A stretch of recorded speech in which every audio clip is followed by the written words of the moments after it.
আজ মঙ্গলবার 14ই শ্রাবণ 2024 সালের 30শে জুলাই। বৃষভ রাশি, বৃষভ লগ্ন, টরাস সাইনের জাতক জাতিকাদের আজকের দিনটি কিন্তু এক প্রকার বেশ কাটতে চলেছে।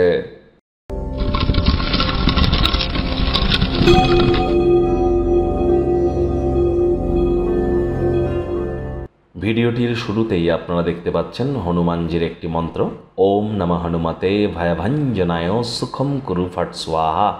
এটি আপনারা 108 বার সকাল দুপুর সন্ধ্যা 3 বেলা জপ করুন, অত্যন্ত উপকৃত হবেন। জীবনে চলতে থাকা বিভিন্ন প্রকার সমস্যা থেকে আমরা কিন্তু এই মন্ত্রটি জপের মাধ্যমে নিজেদেরকে মুক্ত করতে পারি। এটি সংকট মোচনের একটি অত্যন্ত গুরুত্বপূর্ণ পাওয়ারফুল একটি মন্ত্র। আজ মঙ্গলবার, হনুমানজির নাম জপ ধ্যান আরাধনা করবার দিন। রেড কালারের ড্রেস পরুন এবং আজ হনুমানজির কোনো মন্ত্র জপ না করতে পারলেও বলুন ওম হুম হনুমতে নমঃ।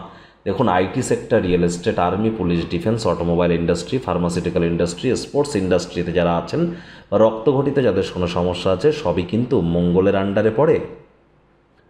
ভাগ্য মিটার আজ আপনাদের বলছে 8.5 আউট অফ 10। ভাগ্য আপনাদের অনুকূলেই থাকবে, তবে স্বাস্থ্যগত ব্যাপারে আপনাদেরকে একটু সাবধানতা অবলম্বন করেই চলতে হবে।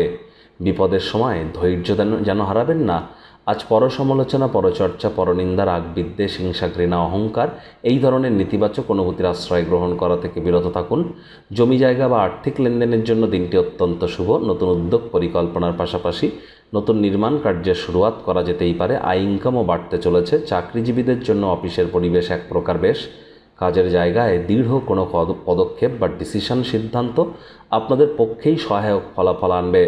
রাজনীতিবিদরা জনসংযোগ বৃদ্ধি করতে পারলে পপুলারিটি বাড়বে। অন্যের মনে ছাপ ফেলার ক্ষমতা আজ আপনাদেরকে পুরস্কৃত করতে চলেছে।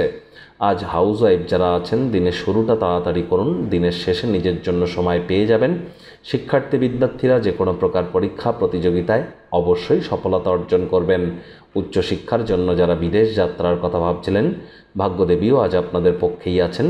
সন্তান সন্ততি থেকে থাকলে তারা তাদের কৃতিত্বের দ্বারা আপনাদেরকে গর্বিত অনুভব করাবে। প্রেমিক প্রেমিকা, স্বামী স্ত্রী উভয়ের ক্ষেত্রেই বলবো, দিনটিকে যতটা সম্ভব রোম্যান্টিক করে তোলা যায় সেই প্রচেষ্টাই তো আপনাদের করা উচিত। অবিবাহিতদের বিবাহের যোগও থাকছে। পরিবার পরিজনদের প্রয়োজনীয়তাকে অগ্রাধিকার দিতে পারলে তাদের সাথেও ভাব ভালোবাসা বাড়বে। গৃহের পরিবেশ শান্তিপূর্ণ এবং নির্ঝঞ্ঝাট থাকতে চলেছে। আজ আপনি অনুভব করবেন জীবনে একটু প্রেম, ভালোবাসা এগুলি মিলে গেলে আর কিছুরই কিন্তু কোনো প্রয়োজন নেই। কাম, মোহ, বাসনা, অর্থের প্রতি প্রীতি এগুলি কিন্তু মাত্রা অতিরিক্ত চাহিদা বৃদ্ধি করে, যার কারণেই হতাশা আমাদের জীবনে আসে।